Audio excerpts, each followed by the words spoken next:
কি যে করি, ঘরে তো কিছুই নেই। ভাত তো আছে, কিন্তু কি দিয়ে খাবো? সবজি টবজি কিছুই নাই। ঘরে তেমন টাকা পয়সাও নাই, শুধু 50টা টাকাই আছে। ফ্রিজে তো ডিম আছে, এক কাজ করি, তেল নিয়ে আসি, তেল দিয়ে ডিমটা ভেজে আপাতত আজকের দিনটা পার করি। না চাই।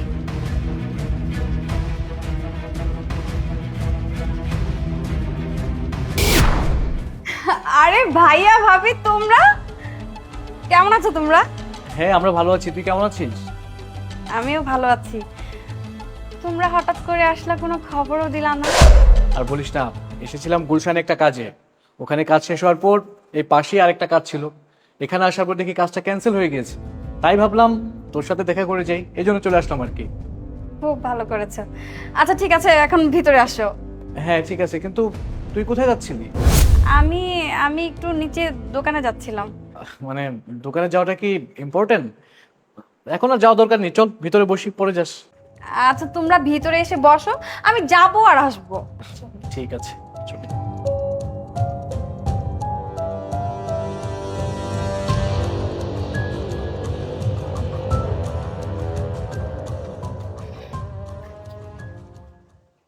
এখন আমি কি করব? ঘরে তো কিচ্ছু নাই যে একটু নাস্তা বানায় দিব। একটা টাকাও নাই হাতে। ভাইয়া বাবাকে কি দিব সামনে, আর তারা যদি বুঝে ফেলে? না, একটা ব্যবস্থা করতে হবে। যাই নিচে।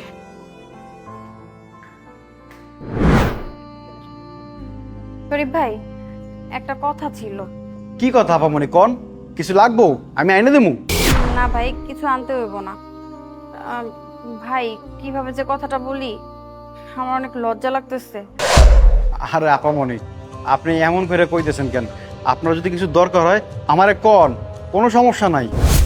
শরীফ ভাই, আমাকে 500 টাকা ধার দিতে পারবেন? আসলে কি, আপনার ভাইয়ের চাকরিটা তো নাই। প্রতিদিনই ও চাকরির জন্য যায়, আর আমাদের জমানো যা টাকা ছিল সবই খরচ হয়ে গেছে। এখন বাসা ভাড়াটা দিতেই আমরা হিমশিম খাচ্ছি। কিছুক্ষণ আগেই তো দেখলেন আমার ভাই ভাবি আসছে, কিন্তু ঘরে কিচ্ছু নাই, তাদের সামনে যে কি দিব বুঝতেছি না।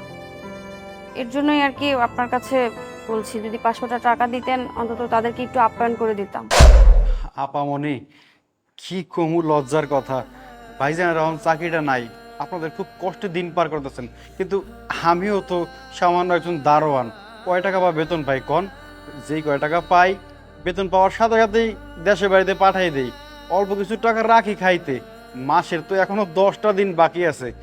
আমার কাছে মাত্র 600-700 টাকা আছে। এই 600-700 টাকা দিয়া এই 10টা দিন চালাইতে হইব। আমার খুব কষ্ট হয়ে যাইব। আমি বুঝি আপনার কষ্টের কথা। এক কাজ করি আপামনি, আমার কাছে যেই টাকা আছে ওইখান থেকে 200 টাকা আপনারা দেই। আপাতত আপনার ঠেকের কাজটা চালান, পরে আমি না হয় দেখি কোনো জায়গা থেকে একটা ম্যানেজ কইরা আপনারা দিমনে কিছু টাকা। না না ভাই, আপনার চলতেই তো কষ্ট হয়ে যাবে। থাক, লাগবে না। আরে না না আপামনি, লজ্জার কিছু নাই।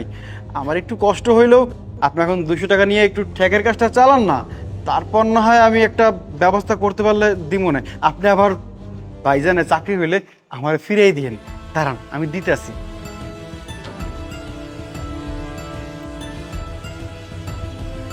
এই যে আপামনি, আপনি 200 টাকা রাখেন। আপনারা যে কি বলেও ধন্যবাদ দেই ভাই। আপনার ভাইয়ের চাকরিটা হয়ে গেলেই আমি টাকাটা আপনাকে ফেরত দিয়ে দিব। আরে না না আপামনি, এমন করে কইেন না। আপনি তো আমার ভাইয়ের নজরেই দেখেন। আর তাছাড়া আমি আমার বোনের পাশে এই সময় দাঁড়াবো না, এটা হয়? সমস্যা নাই, ভাইজানের যখন চাকরি হইব তখন না হয় আমার টাকাটা ফিরেই দিয়েন। আচ্ছা ভাই, ঠিক আছে।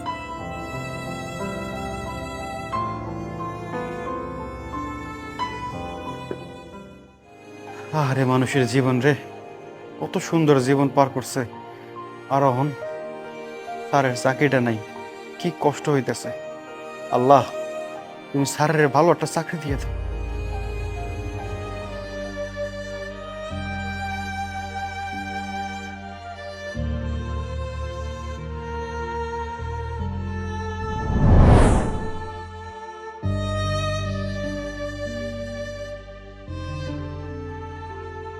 বাচ্চাটা কিন্তু অনেক সুন্দর না? ভাইয়া, ভাবি, নাও। হ্যাঁ নিব, কিন্তু গ্লাস দুইটা কেন? তোরটা কোথায়? ভাইয়া আমি না জুস টুস এগুলো খাই না, তোমরা খাও। আচ্ছা এটা কেমন কথা? আমরা খাবো আর তুমি খাবে না, এটা কি করে হয়? ভাবি কেন বুঝতেছো না? আমার এইসব জুস খাইতে ইচ্ছে করে না, তুমি খাও। নাও ভাইয়া নাও। আচ্ছা ঠিক আছে, নিচ্ছি আমরা। আচ্ছা তার আগে তুই বলতো তোর দিনকাল কেমন যাচ্ছে? হ্যাঁ ভালো যাচ্ছে। ও আচ্ছা আচ্ছা, অনেক রাত হয়ে গেছে, তোর হাজবেন্ডকে দেখছি না, ও কোথায়? ও তো এখনো অফিসে। অফিসে? এত রাতে? আচ্ছা যাই হোক, তোর ভাই ভাবি এতদিন পর তোর বাসায় আসছে, কি ব্যাপার? তুই সামান্য জুস বিস্কিট এগুলো দিয়েছিস, ভালো ভালো খাবার কিছু নিয়ে আয়, ফ্রুটস মিষ্টি দই টো এগুলো নিয়ে আয়। ভাইয়া আসলে হয়েছে কি জানো, আমাদের মানে সবসময় বাসায় থাকে এসব, আজকেই সকালে সব শেষ হয়ে গেছে তো আমি ওকে ফোন দিয়ে বলে দিছি ও অফিস থেকে আসার সময় নিয়ে আসবে। ও আচ্ছা আচ্ছা, তা রাতুল কখন আসবে? আম, চলে আসবে কিছুক্ষণের মধ্যে। আসলে ও তো সবসময় তাড়াতাড়ি আসে, মাঝে মধ্যে আর কি একটু লেট হয়ে যায়। ও, প্রায় মনে হয় এরকম লেট করে আসে, তাই না? না না না, প্রায় না, মাঝে মধ্যে, বললামই তো। আচ্ছা তুই আমাকে একটা কথা সত্যি করে বলতো, তুই আমার সাথে আর কতবার মিথ্যা কথা বলবি? ভাইয়া কি বলছো মিথ্যা কথা মানে? ও বুঝিসনি না? না মানে আমি বলতে চাচ্ছি, তুই আর কতবার এভাবে বানিয়ে বানিয়ে নিজের মনের মতো করে আমাকে সাজিয়ে গুছিয়ে মিথ্যা কথাগুলো বলবি? না ভাইয়া আমি তো মিথ্যা কথা বলতেছি না। কি বলছো?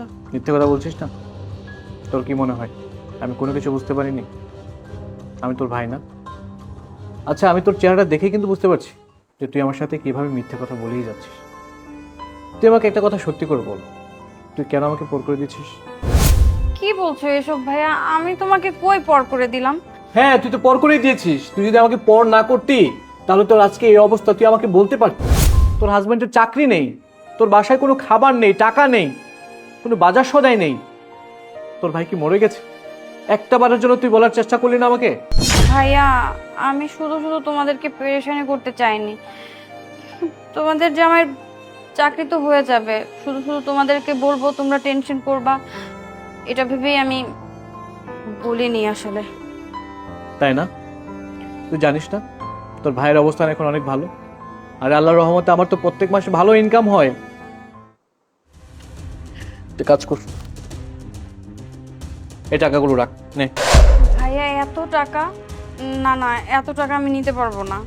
তোকে রাখতে বলেছি, রাখ।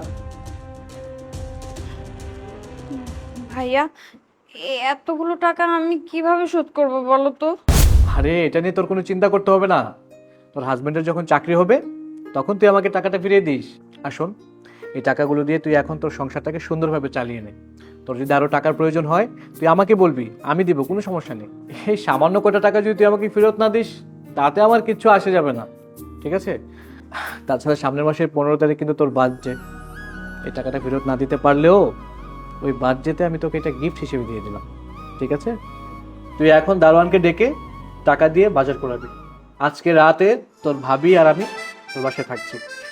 আচ্ছা ঠিক আছে, আমি এখনই যাচ্ছি।